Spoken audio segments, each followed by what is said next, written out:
Hello. Welcome back to our channel. Here's a follow-up on our initial video on photography tips for all kinds of photography. Photography tip 21. The eyes, keep your focus there. The eyes are the natural focus point that people connect to when looking at a photo, so keep your focus there. Whatever aperture you might be taking your portrait at, make sure you zero in on the eyes. If you do that, you're more likely to get a great shot. Photography tip 22. Be ready always. Ensure your camera is always on and keep them in semi-auto or full auto mode for those unexpected photos. Sometimes, all you have a split second and the opportunity to take a great photo is missed. Hence, for a planned photo shoot, you can and you should do without the full auto mode. But for those unexpected times, full auto mode can help you take a fantastic shot in a split second. Photography tip 23. For portraits, use wider aperture settings. You want to keep aperture size between f2.8 and f5.6 when taking portraits. This will blur out the background behind the subject, thereby making them less distracting. If you want, you can make the aperture settings even wider. However, in all you do, remember tip 21, the focus must be on the eyes. Photography tip 24. Match your focal length and shutter speed to remove blurriness. So, say you're working with a 50mm lens, then you should use a shutter speed of 1/50th second at least when shooting handheld. This will keep them looking sharp. Now, with longer lenses, it could be a bit tasking to steady them because they are heavier than normal lenses. This is why it is always good to go with faster shutter speeds in order to prevent camera shake. Photography tip 25. When editing, don't forget to crop and straighten. Usually, you should be able to straighten your shots using your viewfinder. But, admittedly, that's a little difficult at first, especially because viewfinders are so small. So, when editing your photos, you want to straighten all crooked photos. Also, don't forget to crop out any empty space you might find. Photography tip 26. Prevent camera shake. If there's a camera shake, your resulting photo could end up unusable. To work around this, increase ISO, widen your aperture, and use a faster shutter speed. Now, sometimes, doing all of that might not be a good option as it might affect other aspects of the photo. So, as an additional tip, we would advise you to learn proper camera handling. That's one of the best ways to prevent or, at least, reduce camera shake. Photography tip 27. Open both eyes while you look through the rangefinder. One advantage of doing this is that you're able to connect with your subject as they can see, at least, one of your eyes. If you close your other eye, some subjects might feel a little uneasy being unable to connect with you. You could give the feeling that you're hiding away behind your camera. Also, with both eyes open, you'd be able to tell when your subject enters the frame. This is particularly important for taking photos of animals, for sports, and for other kinds of action shots. Photography tip 28. Learn in camera exposure compensation. Sometimes, your photos end up with poor exposure, too bright or too dark, for a number of reasons. A number of reasons can lead to this. For instance, it could be as a result of the difference in brightness between the dark and light areas in the scene you're shooting. Whatever the problem is, these things can easily be fixed by using what we call the in-camera exposure compensation. Photography tip 29. Photograph your passion. If you want photography to be enjoyable for you, then photograph your passion, things you actually enjoy. That could be pets, babies, nature, architecture.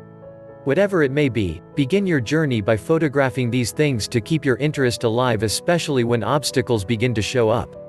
Photography tip 30. Don't miss out on reflections. You usually find reflections after and, sometimes, during rainy days in lakes, puddle, or swimming pools. But water isn't the only thing that can produce reflections. You can try with big glass windows, mirrors, or chrome fixtures. Photography tip 31. The best photos are shot, not edited. You must keep in mind that nothing differentiates digital photography from good old photography. So, the belief that you no longer need to put in effort when taking your shots because you have computer on your side is one to jettison, and quickly too. Some people seem to believe that all you need to do is get a software and it would transfer an amateurish photo into something to rival that of a pro. We'll be the first to tell you that that's never going to happen. Photography is art, and so the photographer must understand the craft instead of leaning on software. Good photography must be able to engage the audience and communicate well. Photography tip 32. Adjust shutter speed according to the focal length of your lens. The focal length of your lens is the size of your lens. To determine the ideal shutter speed for your shoot, divide the number 1 by the size of the lens in millimeters. The resulting value should tell you the minimum shutter speed, in seconds, that you're to use. Having a tripod makes things easier for you and you won't need to do this measurement. But then again, it's always a good thing to know how focal length works. Photography tip 33. The rule of thirds is super important. This is a rule of composition to help you take the most engaging photos. So, how do you work this rule to take wow photos? Draw 4 imaginary lines on your image, 2 vertical and 2 horizontal. This should divide your image into 9 equal squares. Now, with some images, having the subject dead center would be best. However, sometimes, placing the subject slightly off-center, specifically at an intersecting point where 2 of the imaginary lines meet could make the photo look more aesthetically pleasing. Typically, photos taken using this rule of thirds turn out way better than those taken without observing this rule. Photography tip 34. Master the exposure triangle. The exposure triangle comprises the aperture, ISO, and shutter speed. Because they are related, generally, when you touch one of them, you'd have to make an adjustment to one of the other 2, at least, if you want to get the best results. Don't fall into the trap of using auto mode. It will take care of the controls, but, in the end, the photos fall short of your expectations. Instead, learn shutter priority and aperture priority modes. Photography tip 35. Consider getting a polarizing filter. Remember that rule where we advised to not get a cheap filter? Well, polarizing filter isn't one of those. Experts recommend a circular polarizer because with such kinds of filters, the camera can easily use through the lens TTL metering like auto exposure. So, why is this polarizing filter recommended? Well, polarizing filters can help to reduce the effect of reflection from metal, glass or water. It also makes the colors of foliage as well as the sky come alive even more. In short, it adds the wow factor to your photos. Photography tip 36. Create some depth. Do this especially if you're doing landscapes. It's always a great idea to create some depth in your photos to make your audience feel like they are at the scene. You can do this by working with a wide-angle lens. This will give you a panoramic kind of view. And then keep the aperture at f/16 so that the background and foreground come out looking sharp. You can also make the aperture smaller if you want. Now, if you have a human or object in the photo, the better place to place them is in the foreground. Why? Because this will help the viewer appreciate the scale and how far the distance actually is even more. Also, don't forget to go with a tripod. It's best to take these photos with a tripod since smaller apertures typically require slower shutter speeds. Photography tip 37. Keep the background simple. It's quite a tricky shot to make as you need to decide what you'd be including and what you won't be needing. You don't want to include anything in your photo that ends up being a distraction. So, for this reason, most professionals would advise you to go with a plain background like a neutral color, or if patterned, a simple one. What you want is for the eye of the viewer to know where to go, which is the focal point of the image. The eye shouldn't be wandering around picking up one oddity here or there in your photo. Be especially mindful of this if your model is off-center in the photo. Photography tip 38. No flash indoors. For an indoor portrait, using a flash might be too harsh. So, generally, it's best to avoid using flash indoors altogether. As an alternative, consider using a higher ISO, say between 800 and 1600 stops. Also, widening the aperture to the widest possible could also help as more light will get to the sensor this way. It will also help to blur out the background nicely. It's best to use a tripod for this kind of shot as you don't want to risk a blurry image. Now, if it comes down to it and a flash seems unavoidable, then go with a flash that has a head which you can control.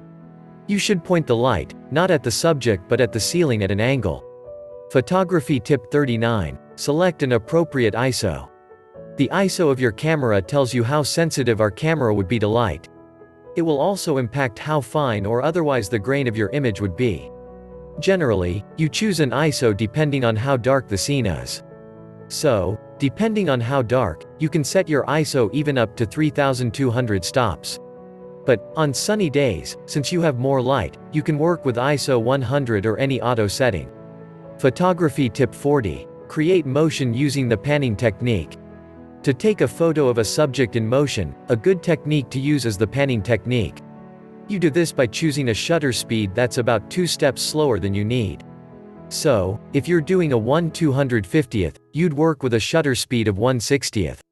When taking the photo, you want to ensure that your camera remains on the subject while your finger is about halfway down towards the shutter. This helps you lock the focus onto the subject. And then when you're ready, take the photo, not forgetting to follow the subject as they move. A tripod will also help you here to avoid camera shakes while obtaining clear lines of movement. If you've enjoyed this video, click the subscribe button below and hit the notification bell so you'll know once we post a new video. Also drop a comment below so we can know your thoughts. Finally, don't forget to check the description below for more details and visit our site, www.what-camera.com for more awesome camera content like this.